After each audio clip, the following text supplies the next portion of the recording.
All right, welcome back to the podcast, ACF411, the official podcast of the Allen County Fair, powered by Nutrien, Feeding the Future.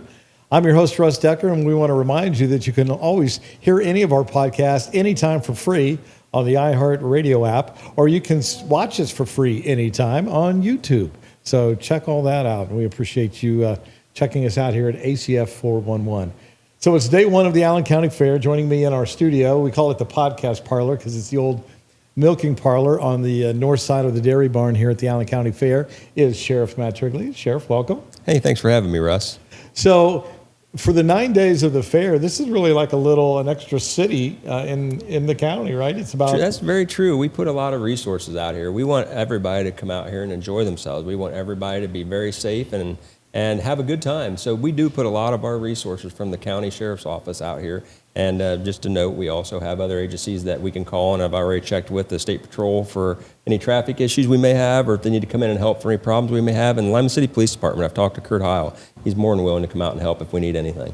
So, I mean, it's all about letting people have a safe and fun experience at the fair. And really, ideally, it's kind of like a referee in a football game. You hope that you're not noticing you, right? Yeah, I hope we're not needed whatsoever. I hope there's not one call for service, as we say at CFS. But there will be some little ones, and we will handle them as they come up. But we've been doing this for a long time, and technology has just taken this to another level when it comes to being able to police and being able to make sure things go better, go smoother, and are safer. What are you most proud of? Because I know technology keeps changing, policies keep changing, procedures. I mean, we have a very safe fair here. When you think about it, you know, over the course of 9 days, we're going to have more than 200,000 people walking through the gates. People hear very few incidents at the Allen County Fair. That's attributable to you and your team. How do you make that happen? We make it happen because we have a really good team. We have guys that know what they're doing, and I expect them to be very cordial and work and encounter people and talk to them in a good way, in a good manner. And like I said, we have so much more going on now. We have the photo recognition cameras that we have set up to help, and we have the drones out here this year that can actually go up and fly a flight pattern where we may be having an event. And then we can actually have eyes on it in the air. You used to have to have a helicopter or a plane. Now you can just stick a drone up there, and we got a big screen TV in the van. The drone's 350 yards away, and we're watching everything real time. And if it can get there faster, if we have an incident behind a barn, we can send the drone. It's set up, programmed in. We can run right behind the beef barn, tell the guys before they get there what instance we're having there already. So that in itself, but nothing deters crime better than a uniformed police officer walking around and being seen. That is what deters crime, and that is what we must have to deter the most crime.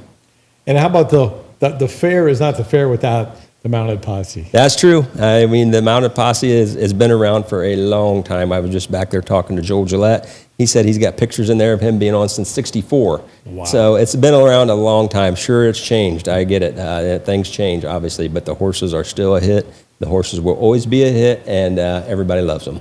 But, you know, they're also, they're a great deterrent in a crowd situation, but they're also a great PR tool for the sheriff's office. People want to go up and touch the horse. And that's everything you just said is spot on. They are a great deterrent for crime. When you talk about moving crowds and dispersing people, there's nothing better than a horse to do it. It's because a lot of people don't want to be right up next to them when they're being aggressive. Now, on the other hand, when they're just standing there, everybody wants to pet a horse, and they can do that.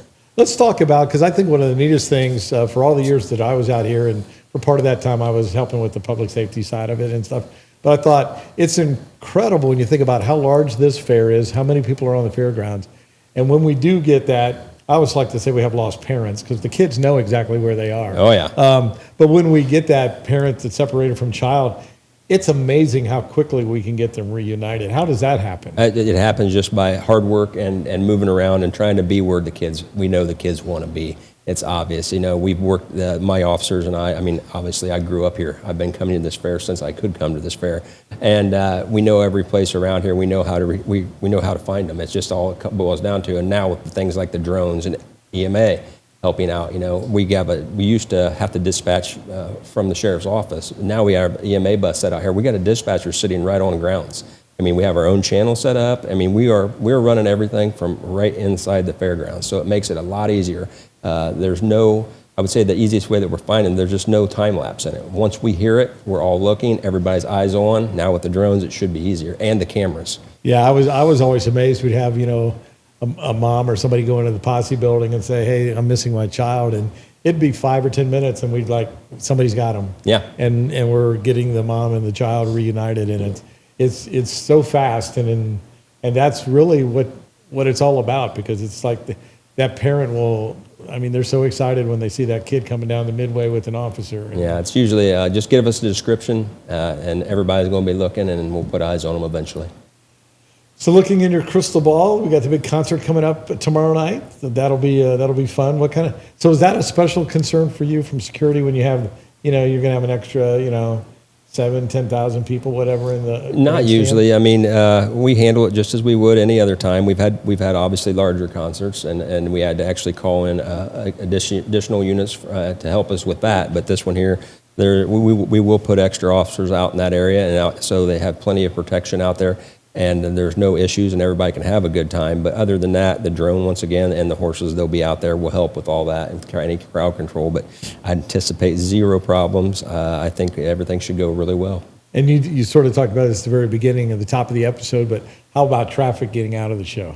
Traffic getting out of the show, like I said, once again, that's something we've mastered over the years and years. I know that it's frustrating when you get to the gate, or else I tell you, I know it's frustrating when you want to turn left and we're going to make you turn right. But it's just a lot faster and a lot easier for everybody, and you might have to go around the block. I'm sorry about that. You will be inconvenienced for a total of maybe 3 minutes, but it's going to make everybody get home safer.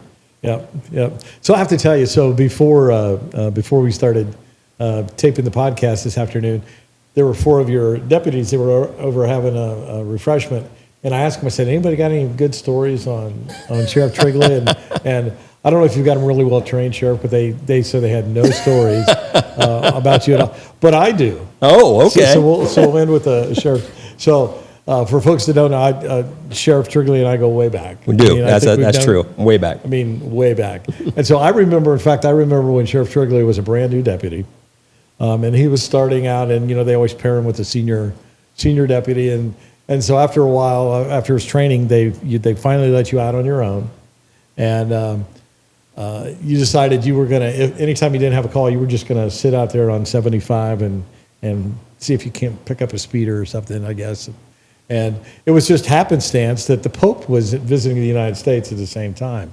And he had been in an appearance up down in Dayton, and then he was going to drive, they had a limo to take him from Dayton up to another stop he was going to make in Toledo. And so they're coming up the interstate, and the Pope asked his driver, said, "Can you pull over at the next roadside rest?" And the driver says, "Of course." And they pull over, and the Pope tells his driver, and it's just the two of them. It was very low profile. And he's like, "You know," he said, "since I've been Pope, they never let me drive.